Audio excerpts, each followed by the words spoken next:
बाळांनो, या अगोदरच्या तासिकेमध्ये आपण क वर्गातील त्याचप्रमाणे च वर्गातील व्यंजनांची ओळख करून घेतली. आज आपल्याला ट वर्गातील व्यंजनांची ओळख करून घ्यायची आहे. पण व्यंजन कशाला म्हणतात? ज्या अक्षरांचा आवाज काढते वेळेस आपली जीभ तोंडातल्या कुठल्या तरी भागाला स्पर्श करते, त्यांना काय म्हणतो आपण? व्यंजन. आता क वर्गातील व्यंजनांचा आवाज काढते वेळेस आपली जीभ कुठल्या भागाला स्पर्श करते रे? तोंडातल्या कंठाला. आणि च वर्गातील व्यंजनांचा आवाज काढते वेळेस कुठल्या भागाला स्पर्श करते? तालू. आता ट वर्गातील व्यंजनांचा आवाज काढते वेळेस आपली जीभ तोंडातल्या कुठल्या भागाला स्पर्श करते ते आज आपण पाहू. इकडे बघा बाळांनो, आणि माझ्या पाठीमागं म्हणा. ट, ठ, ड, ढ, न. कुठल्या भागाला स्पर्श केल्यासारखं वाटते जीभ? कुठे केल्यासारखं? वरच्या भागाला. वरच्या त्या भागाला काय म्हणायचं असते? मूर्धा म्हणतात. काय म्हणायचंय? मूर्धा. आता मूर्धा कुठं असते बघा. आपलं तालू आहे. तालू माहिती आहे ना कुठं असतं ते? आता हे काय आहे? टाळू. आपली आजी लहान बाळाला इथं टाळू मागते ना, आणि ह्या टाळूच्या खालच्याच भागाला काय म्हणायचंय? तालू. आणि तालूच्या अलीकडचा भाग म्हणजे दात आणि तालू ह्यांच्यामधला जो भाग असतो त्यांना काय म्हणायचं? मूर्धा म्हणायचं. इथं पहा बाळांनो, ह्या साहित्यामध्ये दाखवलेलं आहे बघा. हे ट ठ आहे ह्या वर्गातील. हो का, अशी रेष ओढून इथं हो का, इथं दात आहेत आणि इथं काय आहे? तालू. आणि ह्या दोन्हीच्या मधला भाग काय आहे? मूर्धा.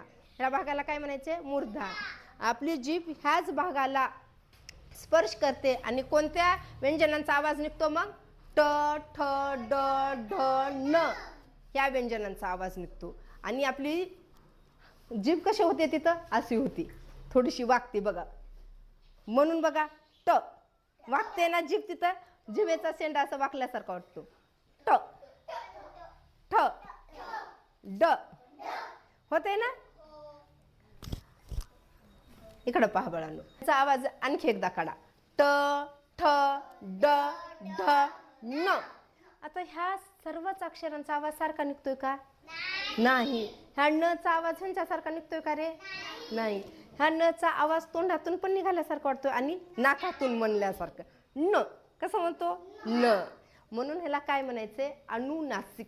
काय म्हणतो आपण? अनुनासिक म्हणतो.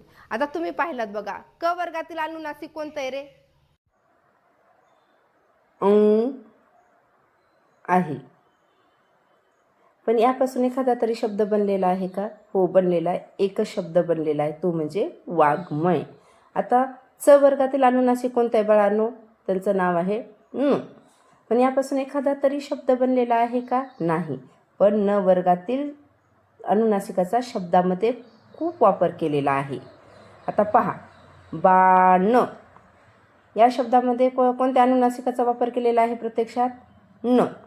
तसेच आणि या शब्दामध्ये पण या न चा वापर केलेला आहे. असे खूप शब्दामध्ये या न चा वापर केलेला आहे.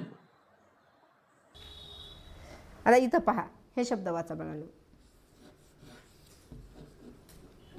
इथं अनुस्वार कोणत्या अक्षरावर दिलेला आहे रे?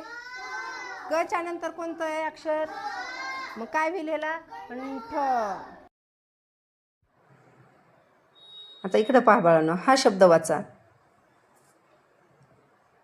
आता इथं अनुस्वार कोणत्या अक्षरावर दिलेला आहे? घ वर. घ च्या नंतर कोणतं अक्षर आहे? ट. ट या वर्गातील आहे ना, ट च्या वर्गातील. मग या अनुस्वारचा आवाज कसा होईल? न होईल. मग वाचा, घंटी. आता नंतरचा दुसरा शब्द वाचा.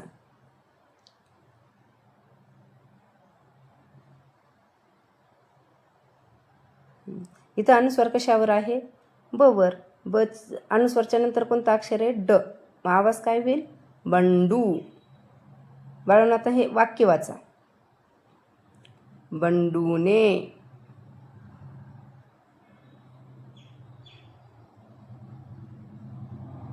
थंडगार.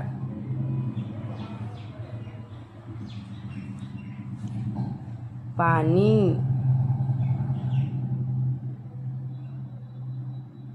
पिले. पहा बाळांनो, या अक्षरामध्ये अनुस्वार कुठं आलेला आहे? ब वर. आणि ब च्या नंतर कोणतं अक्षर आहे? ड. मग ह्याचा आवाज काय होतो? न. आता इथं पहा, इथं अनुस्वार कुठे आहे? थ वर आहे. मग त्या अनुस्वारच्या नंतर कोणतं अक्षर आहे? ड. ड या वर्गातील आहे म्हणून याचा पण आवाज काय होईल न. आणखी बघा बाळांनो, पाणी या शब्दामधील नचा प्रत्यक्षात वापर केलेला आहे. म्हणजेच या वाक्यामध्ये अनुस्वारचा आणि प्रत्यक्षात नचा वापर केलेला आहे आणि ह्यांचा आवाज काय होतो न असा होतो.